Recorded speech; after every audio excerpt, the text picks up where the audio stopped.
Your assimilation into the Good Talk Network begins in 5, 4, 3, 2, 1.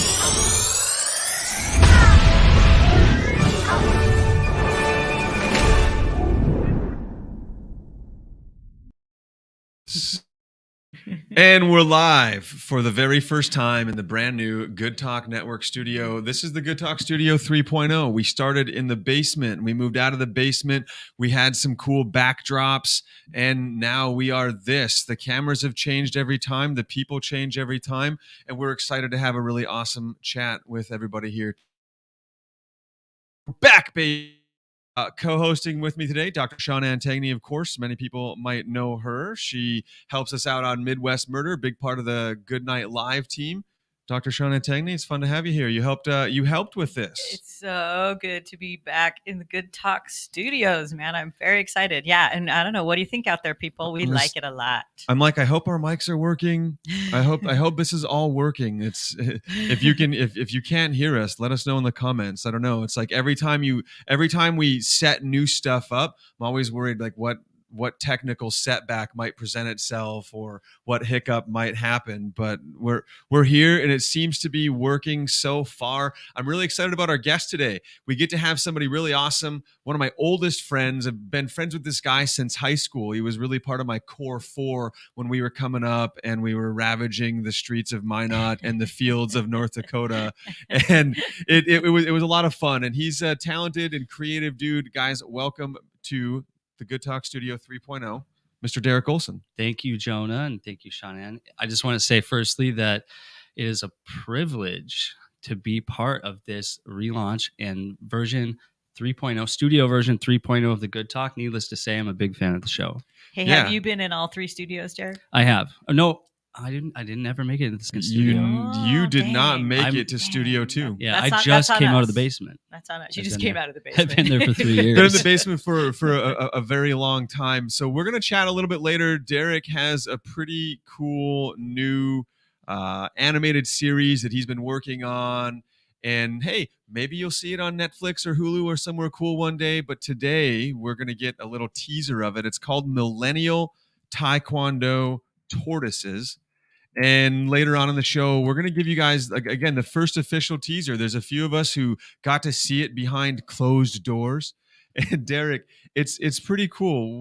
Tell me a little bit about your creative inspiration for Millennial Taekwondo Turtles. Well, tortoises. It's so... because, there might be a copyright issue with turtles. So I'm going more with tortoises. They're way different. They're 4 martial arts shelled heroes and a half. They're full shell. They're definitely not ninjas. They're not. They do taekwondo. Yeah. So, how does one come? Unique idea, right? It started honestly probably ago. This is a bit of a long journey because sometimes I think with ideas, maybe like a year later, something kind of like you think about it again, and then maybe a year later you think about it again. And this first started like having this alternative to the Ninja Turtles, I guess, started in probably 2015. Like what if I got to see the full episode. I know Dr. T here has also watched it. And it's kind of like, well, what if they were actually had to deal with real life shit? Like, it's very grounded. They couldn't just be these heroes. They've got flaws and problems and issues and terrible friends and they're millennials. Right. They do deal with real life issues and have flaws and terrible friends. And it's fabulous in that way. But the turtles, we very much do. I felt there was limitations behind the characterization of the Ninja Turtles in that, they're crime fighters, they eat pizza, but they just all my characters. So it's an ensemble. The Millennial Taekwondo Tortoises is representations of a He-Man type character, of a Green Power Ranger type character, but they're all sort of like broken and twisted and in their 30s. I love it. Broken, twisted versions of famous and iconic pop culture figures, both from animation and cinema. Yep. And they were always flat characters with an easy motivation, right? But these characters are more difficult to understand. But as you know them, you'll sort of start to see the patterns emerge. So getting back to how I thought of it, we worked on this show. I worked on a show called Epic Rap Battles of History. I was kind of like ancillary I to love ECRB, dude. Yeah, ERCB. and so one day we had this, and you can probably find it online. It was a Ninja Turtles it was like Ninja Turtles versus, and I forget who they were against, RoboCop or something. I think weren't they versus the actual artists of their names or something? I can't remember. Oh, it was. Maybe that's what you're it right. was. That was it. That's I hilarious. think Good that's what it memory. was. Yep. Well, dude, I like legit. My family, my kids, and I, we watched all of those epic rap battles of history. They're brilliant. They're genius. They're hilarious. Yeah, I mean, I love them, and the creators of them are super cool dudes too. So, like, if Even you better. ever, I said even better. yeah, totally awesome guys. So, we had this Ninja Turtle suit that was just like the one from the 1990 movie. So it was like a rubberized, foamy suit. And I was just like, oh my God, we've got the suit. Like, and then I was thinking about, you know how Asylum makes those movies where it's like Transmorphers. It's not Transformers, but it's like Transmorphers. So it's like this other version. And I was like, oh, we should just take this suit and then just like come up with this other version of the Ninja Turtles and then just pretend it's like new. All you know? reality Ninja Turtles. Right. So I started with that, and then I just like forgot about it for years. And then every once in a while, I would like tell somebody the idea, and they always thought it was funny because for me, it started as it was like the middle age, because I was like, well, where are the Ninja Turtles at now? Because in 1990 they were there, you know. So then I was like, okay, they're middle aged now. They're, instead of ninjas, they're karate, and instead of mutants, they're GMO, and then instead of turtles, they're tortoises. So it was the middle-aged GMO karate tortoises was how it originally started. But then as I sort of started like honing the idea, like I like the the way it sounds, Taekwondo tortoises. It's the when you have two T's next to each other. What do you call it? Alliteration. Yeah. And just ask the English professor on. Yeah, I mean, the perfect person to have had to ask that question. Yeah, if ever in your life you need to have alliteration, just call me up. Yeah. So I like the way that sounded. Plus, I took Taekwondo as a kid, so it was more personal to me. I think the whole thing is kind of personal to me because I'm one of 4 brothers, and we all went through Taekwondo. So I mean, like right now, it's like I lived this to an extent. We're not tortoises, but and I'm not. Wait a minute, you're not hiding a shell under there. Right? I always thought Damien had a hunch. It's not 100% reality based, but you know the inspiration was there, and then yeah. So I've kind of lost train of thought, but yeah, that's basically inspiration. That's it in a nutshell. And, so during the quarantine, I started drawing on this computerized tablet for the first time I've ever drawn, and I was like, well, let's draw these karate. First time you've drawn since high school-ish times, right? The first time I've like seriously drawn. You know, sometimes I would make a picture for somebody for fun. I would make some funny drawings and stuff. You had mentioned to me in conversation you really began to reconnect with some of your artistic roots beyond filmmaking, writing, and cinema. Just drawing. Drawing was my first love of visual art. Right. Yeah. So that's how I started. And as a kid, I was very into drawing X-Men comic books. A lot of people have the same story. So I always feel very like connected to people like that because like that's who I was. Like you're taking the characters and like learning how to draw with the comic book itself. So I did a lot of that. But then, you know, I think maybe at a certain age, other interests kind of swept me away or whatever. You got to high school and you discovered girls, beer, and us. And like, art didn't have any. You couldn't mix art in there, right? And there was also yes, you can. a lot of it too was like I think that there was a ending of what the career possibilities of art were, and maybe thinking that, oh, okay, well, this can only be a hobby. This can't become something. You'll never be a real artist or whatever. Like that sort of like voice in your head. You have to find something more practical than that. How'd you get past that voice? I mean, just by rediscovering my love of it by doing it, I guess. Yeah. And also I'm a different person now, and I just don't really have that voice anymore, just from life experience and stuff. So now I'm like, oh, I can do this. I can be an artist. And literally I'm just as good as I was when I was 13. But what I didn't realize is I was good enough then. And I always thought I would compare myself to like more amazing, and like there are better artists out there, and there always will be. You just have to decide how good you need to be to make you happy. if that makes Nice. sense. You It know does what I make mean? it makes a lot of sense. I'm really glad that you said that, and I hope there's a lot of people out there listening who are thinking, can I do this? Yeah, Right. yeah, Yeah, Yeah. You're damn right you can, and you're not going to start out as someone who's really good at it. It just Right. doesn't work that way. And I think the other thing, Derek, that really stood out to me about what you said is how often we believe that whatever source of creativity or whatever thing we're going to do, well, it must be monetized. If it's Right. not monetized, then it can't be of value. You're We wasting really- your time. You or- are. We really associate that a lot, at least in American culture. The Mhm. idea that anything that you're good at how can you make money from that? And that It your can't just- goal or your ultimate mountain at the top of the mountain is you need to be Leonardo da Vinci or whatever, some amazing artist. But then when you start to look around at the actual landscape of artists, it's like, where does a Jackson Pollock or a Pablo Picasso fit into this? Right? They're almost like mastered like something you can't recognize or whatever. Like, and so like even when I first started drawing again, I started drawing a realism, and I was like, oh, how can I make it more real and more real? And then it's get to the point with the digital drawing that you can barely distinguish it from a photograph from far away. And I'm like, well, this is actually defeating the purpose because I can just take a photograph. yeah. Right. You know what I mean? That's just stupid. So I'm like, well, I need lower resolution. I need to make it simpler and less complex because it won't take me 6 days or 7 days of drawing to make the drawing I want. And then secondly, it's like, I feel like what I realized is with art itself that it's about the idea that you're presenting in the art, not necessarily about the perfect skill level. So you could say I could draw Jonah to look exactly photoreal to Jonah, but it makes more sense to take a photo of him.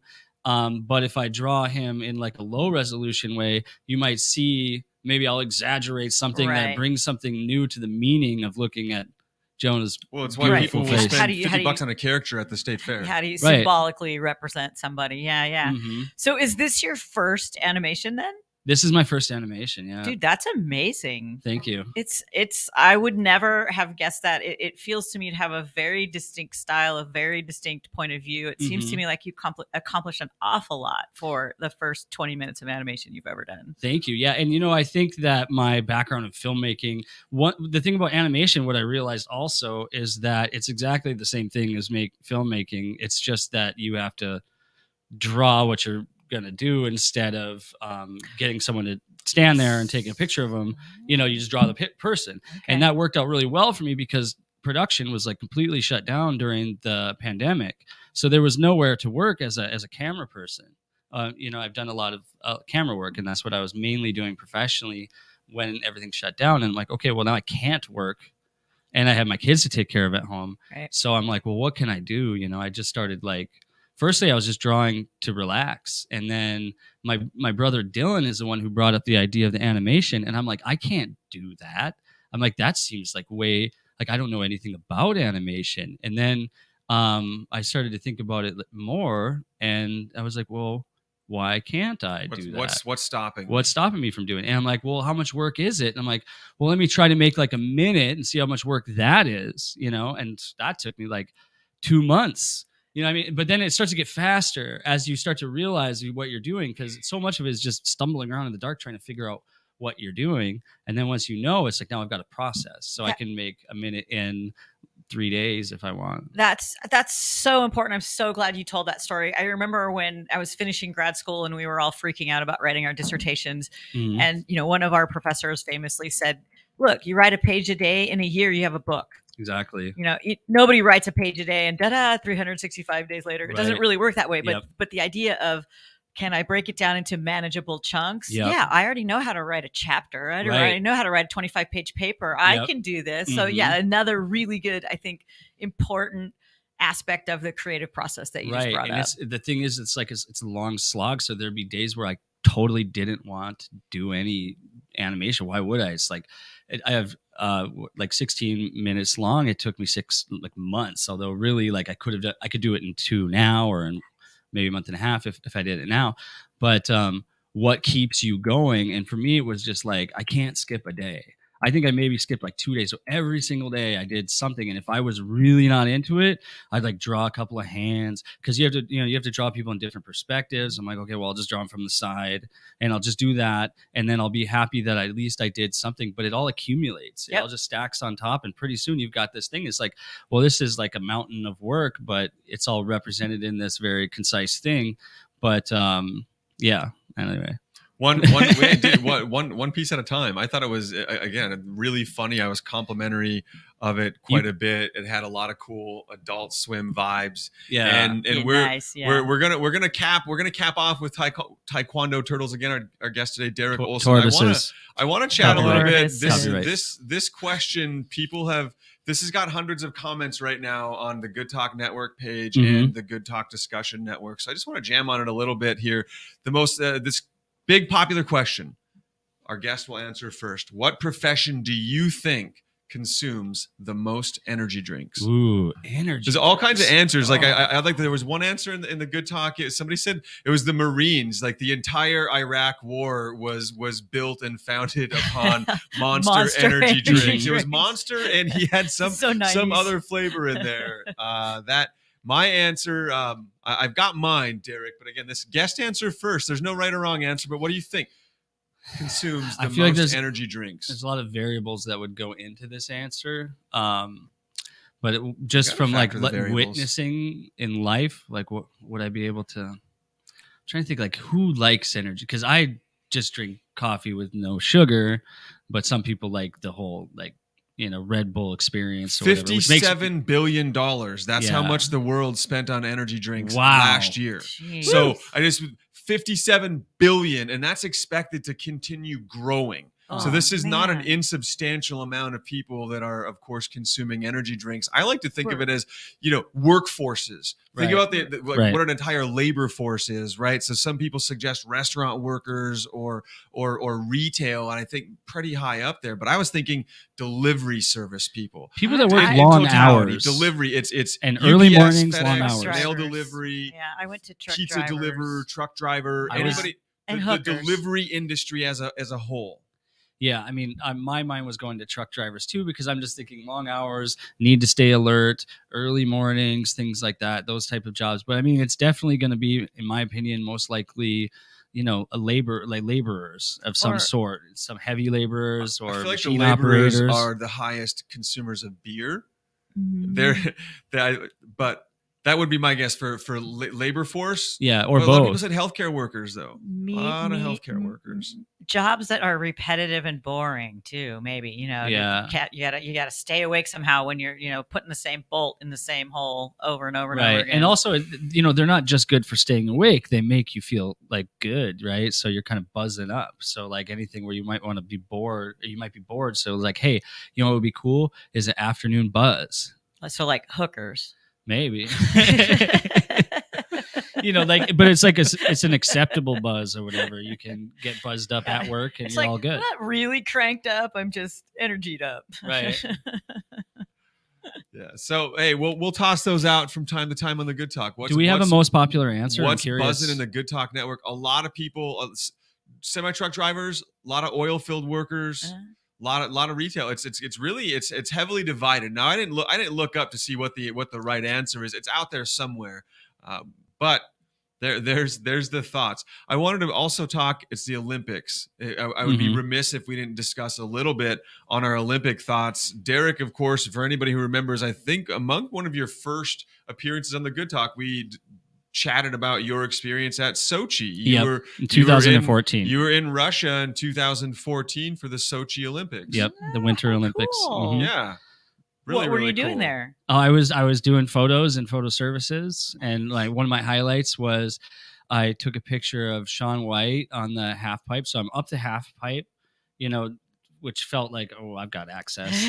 I'm a big guy here. And there's all the people in this, like they're flying up and doing their tricks, and I'm like right there, So I got a picture of Shaun White, and he's just like perfectly doing this aerial trick or whatever. Posted it on my Instagram, and I got like 7 or 8 likes. I wasn't supposed to post it either because it's not really my personal property. You're working you know what for I mean? a service, right. yeah. But so the flying tomato didn't bump up your Insta for No, you. no. Dang it. But Come you know, on, Sean. this was 2014 when, I mean, you know, what was Instagram then? I mean, it was like you were sharing photos because there was a filter system and it was easy to filter them, but people weren't really relying on it as their main like photo sharing at the time. Instagram had yet, I don't believe they were there, but I don't recall there being the concept of the influencer in 2014. No, not in 2014. So back when you were doing that, there was no influencers. Right. In fact, if you look at the beginning of my new. Instagram, so I started my Instagram and I was going to be sort of avant-garde about it, and I only took pictures of sleeping homeless people. And so my first like 18 pictures on my Instagram are like homeless people sleeping in uncomfortable like positions. And then because I was like, I'm going to turn, this is my theme, you know, because I was trying to like raise awareness about how many, because there was homeless everywhere where I was living. I would just see them every time I went somewhere. There'd be, I got one picture of a guy sleeping, standing up in a phone booth. He's asleep like this in a phone booth. I'm like, wow, like how could I not like take a picture of that? It's living art. I mean, it's sad, but it's also and it's certainly a huge problem where you currently live in the greater LA area. Yeah. And I have to say, while Derek was talking and I was laughing, if not laughing at homelessness, I'm laughing that you thought, what did you say, 2016? 2014. 2014. Yeah. Well, 2013 and beyond. Yeah. 2013 that you thought that was going to be really avant-garde when like all of 80s street photo is 80s street photography is based on bringing it back, pictures of homeless people. Avant-garde for his gen. I was discovering or inventing something that had already been invented. There you go. I think a lot of good art happens that way, though. I think all artists have a certain amount of arrogance, and they think, I've got this incredibly great idea. You have to. And, you know, just because somebody else had that idea before you doesn't mean it's, again, not a really important part of the process to think you had it and explore it and get good at it. Right. But, sorry. But I apologize, but go ahead. Then all of a sudden I actually went and did something like interesting with my life. And I'm like, I'd gone to Cannes Film Festival with one of my short films. And I was like, okay, well now I want to like share photos, but I've got only sleeping homeless people. So then all of a sudden it just hard transition to like me at Cannes Film Festival. And then it's like later on, a couple months later, it was the Olympics. It was an exciting year for me. Yeah, it's a fun time. Heck yeah. Yeah. But anyway, so it's like homeless people, Cannes Film Festival. Now I'm at the Olympics, and it's like all this behind the scenes of the Olympics. My Instagram makes no sense at all. It probably should have been 3 separate accounts, but I didn't understand anything about it at the time. Well, hey, and look, you were just a guy with an Insta. You weren't Right, brand building. I wasn't it's even different trying. if you're brand building, exactly. Right? You were just, holy crap, life is an adventure. I'm putting it out here. I'm putting it out here on my Insta. I was just doing some fun because it's like all of a sudden you can easily do this. Well, this is fun, just having fun. Yeah. Well, and you take a hell of a lot of cool photos. Having fun. How dare you? Yeah. How dare you? Without some sort of purpose or explanation behind it. Fun is a purpose, and a good one at that. Yeah, I agree. Fun is a purpose. Is it a means to an end? Does that get you to finish the race? Is it satisfying at the end of the day? I may not be going down the same road with this idea that you are, Jonah. I prefer to be having fun. Don't get me wrong. Pleasure is a perfectly necessary end point. We have to have pleasure in our lives. Yes. Yeah, I agree. Yeah. But in moderation, like with all things, right? Right. As including moderation. Too much of things that you need to. Too much pleasure. Person. Pleasure becomes excess. No. Excess becomes lots of other really terrible. I'm gonna quote the great Robert Hunter and say, "Too much of everything is just enough." I like my uncle used to say, he's like, I'll try anything 1 time, twice if I'm not sure, 3 times if I like it. That's good too. And I've certainly deployed that quite a bit throughout my life. I'll try just about anything a good 1 time for sure. Give her another whirl. If you don't go, you don't know. If you don't go, you don't know. Guys, our guest Derek Olson. So let's show this. Let's show the people little preview. The little preview here of Millennial Taekwondo Turtles. Guys, it's tortoises. God, tortoises. I don't want to get sued, bad. Jonah. Yeah, Jonah. First time back on the Good Talk, you're going to get your buddy Derek sued. Right. It's about 2 minutes, guys. Here we go.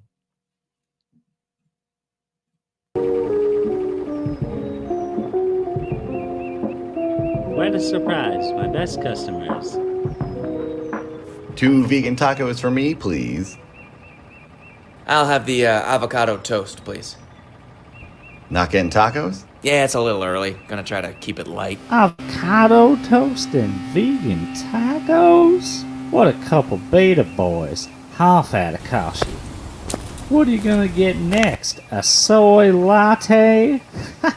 They're doing coffee now? That actually sounds great. Don't you know soy makes you grow boobs and lactate? That explains why all you millennials are always whining about your feelings. Dude, we're not even mammals, so we're not gonna lactate. We thrive on a plant-based diet. That's pathetic.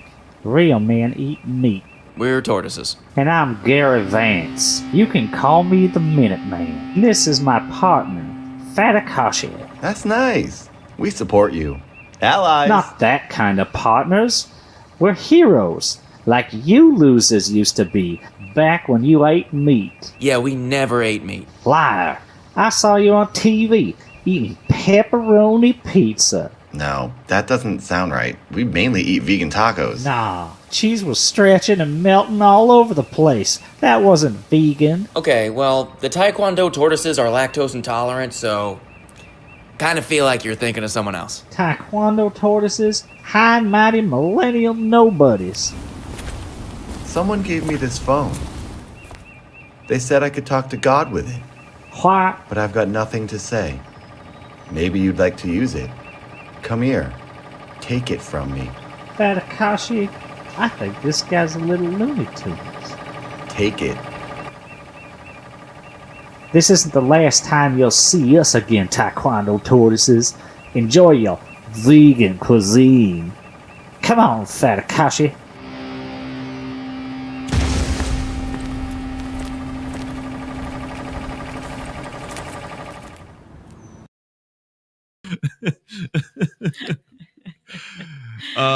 Dude, that is a lot of fun. Most excellent. You chose, Derek, what I had shared. That was my favorite scene in. That was one of the reasons I.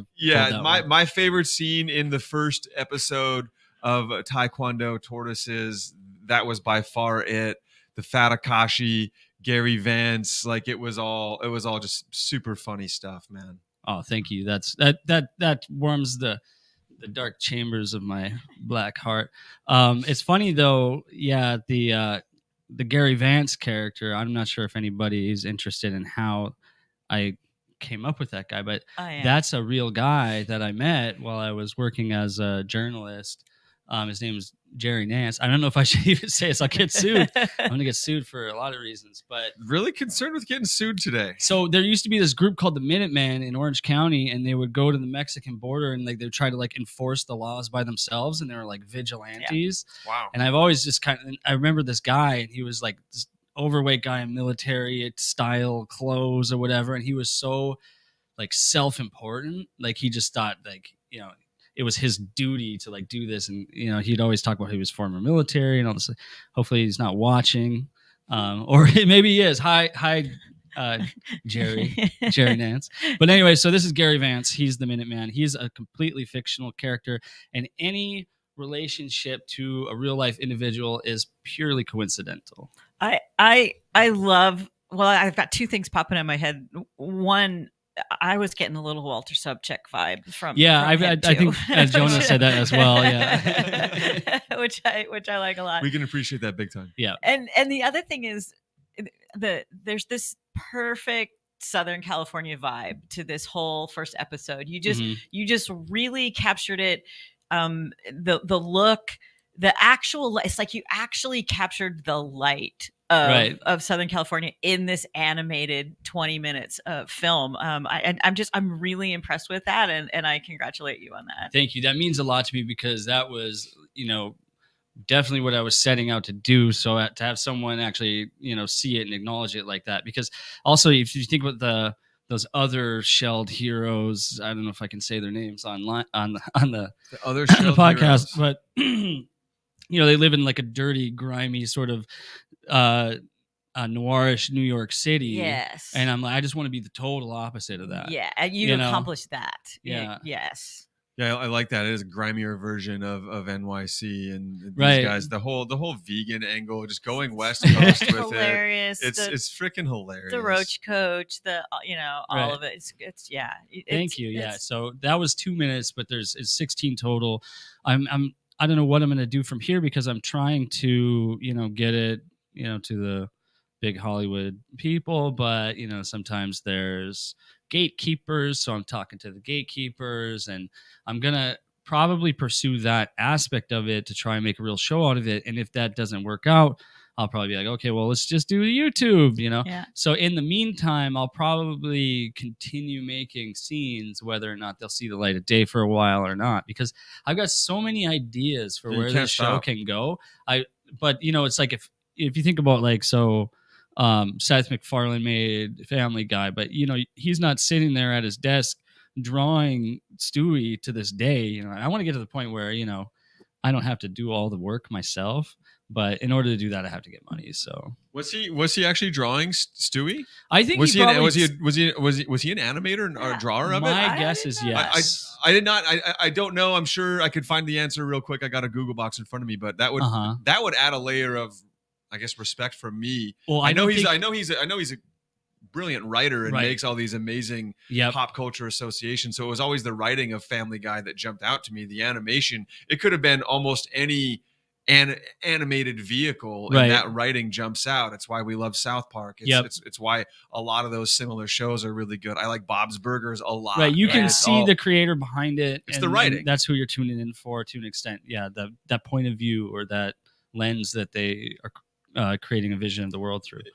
So sometimes it's like, I don't know, like, because so much of my contributions to the creative process are in the writing aspect, and Mhm. I'm like diehard becoming more, dude. The writers make it, and then the director is more important. But what if the director has a bad story? Can a good director make a bad story interesting? Or Right. but a good story is a good story in spite of bad direction and cinematography. You can Mhm. still enjoy the story. Be like, well, they really blew it on all the camera angles, but at least the storyline was phenomenal. Right. Well, you Like, got I always go back. It's a cohesive piece. Right.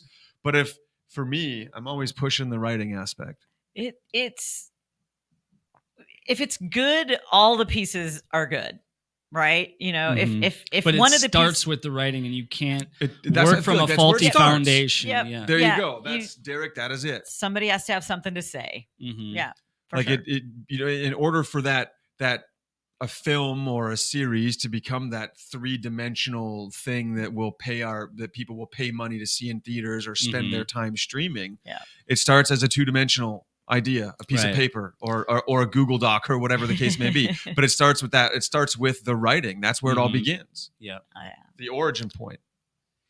Really, really. So yeah, the and that's emphasis to me in the writing and dialogue, Derek, in Taekwondo Tortoises. That's what captures me. That's what pulled me into things like Space Ghost Coast to Coast back Right. in the day. I'm not getting blown away by this animation. If I Right. wanted to get blown away by animation, I would have watched Akira and other things like that of its time that was Yeah. truly glorious, Right. talented animation. I wasn't aware of Akira back then, but it's awesome. I've I've grown to like all Japanese these different anime way animations, more right? as I got older. Vampire Hunter D. There's plenty of great American, or even hell, Fievel Goes West, pretty good animation, right? But you're looking at Space Ghost Coast to Coast and stuff like this. It's the freaking writing, it's the characters, it's the Yeah. dialogue that really makes it. It's why I Well, love so many Coen Brothers films. South Park's a really good example Of of that course. because look how low resolution it is Right. in terms of like I never even noticed, but then when I started animating, I was like, let me watch South Park, see how they handle like this particular thing. And it's like when the characters walk, they don't even move their arms and legs. They're just like, Yeah. I was just like, oh my God, how easy. I was like, maybe I set myself up because it's more complicated to make the thing that I'm making. I was like, oh, maybe they should just walk like this instead of like, because animating a walk cycle is a pain in the ass. And when I said earlier that it has a clear style and a clear POV, that style, that low res animation was exactly what I What was it getting needed, at. yeah. And I think that's good aesthetic. very effective. But I will also tell you that I was very much captured, almost enthralled by the fact that you have them breathing Right. Yeah. in various scenes. You see the chest Make 'em come expanding alive, yeah. and collapsing. It's like, oh, that's really special. Nice little detail. Yeah, it's Thank you. nice. Well, so in that I'm curious, when you began Taekwondo Tortoises, did you start writing the dialogue or did you start animating these characters first? Animating the characters first. So Do you think I wish Go I ahead, could show yeah. you my first iteration, because I was like, well, maybe they need to be more anatomically like tortoises. So they were really ugly when I first made them and huge. And then I put like those soft like Taekwondo helmets on them, and they had like pads, and like each one had a different color helmet. It's like a And little that was on like the instead of nose. the Ninja Turtle, the other shelled heroes, like have the different colors. So I started with having them have different colors as a theme, and then I went through several iterations before I landed on because I want them to be kind of cute. You know, I don't want them to be ugly, because I feel like Right. with animation, especially when you like uglier animation, is harder to watch. You know, so I wanted to have the sort of cuteness factor to the main characters, whatever. So it's more about taking away than adding when it comes to that. It's just like they just need the basics. So if you look, their faces are super basic. You know. Yes. So yeah, so I mean, it took me a while to arrive on it, and then I was like, well, they should be more human, you know, because at first they were just like monsters. So I mean, basically, it's just from what something started as to what it ends up as is like, if you look at the two, it's like, how did that get to that, you know? But it just took a while, and one day I just had like a stroke of like, I was like, what if they? And I kind of like saw what they would look like in my head, and I just sketched it out, and I'm like, okay, well, this is how they're going to be. But then to get the unique tortoises to where each one has their own personality, that was just, I was making like a big scene where like the Blender character, so there's a character named Blender based on who's like a bad guy who's trying to be good or whatever. And so it was like, how did he, because he's paralyzed in the show, and it's like, how did this happen? So I'm like, I'm going to depict this incident happening, and I'm like, well, these tortoises, like what's like who's who and what's what, you know? And then a lot of the inspiration came from the artists that they're named after. So the tortoises are Picasso, Warhol, Dali, and Pollock, after, you know, Pablo Picasso, Andy Warhol, Salvador Some Dali, and Jackson Pollock. Alternative and different artists. So yeah, that I was again very very interested in that. I guess with animation, sometimes you want to have what those characters are going to look like in your mind, Right. Before the writing begins, and then you can kind of start to write for what they look like and who they are and how they are. Exactly. That's quite a foursome. That's quite a range of artists. The original reptilian crime fighters, or amphibian, with whatever shells. the heck they are all classical, right? They're all of a type. Yours are like all over the map, so I see all kinds of hijinks that can come but out I of mean, that they're mostly illusion 20th as well. century artists, so at least they're at least that's they're one way. millennials. Yeah, so that would make sense. Exactly. What are they? What are a lot of these artists that you've really seen a lot of the millennial generation? You pointed that out to gravitate me, toward? but that was not on purpose. But they are. You're right. They really are. Millennium. Growing up, like for us, there wasn't a single house where I would party at that didn't have a Dolly painting of some sort on their wall, or a Dolly print. Like they're everywhere. He's everywhere. I was just going to say, these are also four artists who have been highly commercialized, highly monetized, highly made into a product, regardless of what they were trying to do as artists. So of course, millennials would know them. Right. You can buy one of them at Starbucks. Yeah. I would say the most probably obscure is Jackson Pollock, because even I probably didn't learn about him till I was in my 20s or something. I didn't grow up knowing who Jackson Pollock was, but I knew of his style. So like even it's referenced in Big Lebowski when she's flying over the thing, like squirting the paint or whatever. What do you call that style? It's like a spray style or a squirt or whatever it is. No idea what Maud Lebowski was doing.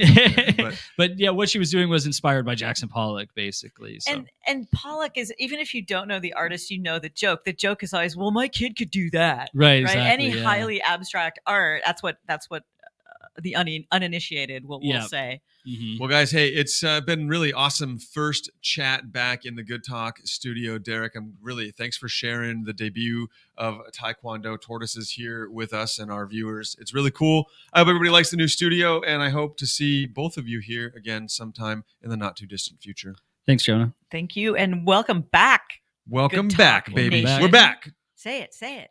Welcome back, Good Talk Nation. No, the other part. What is it? Good talk. Well, I saved that for the video outro. Okay. But it has been. It's been a while. Yeah, good talk, man. I'll see you out there.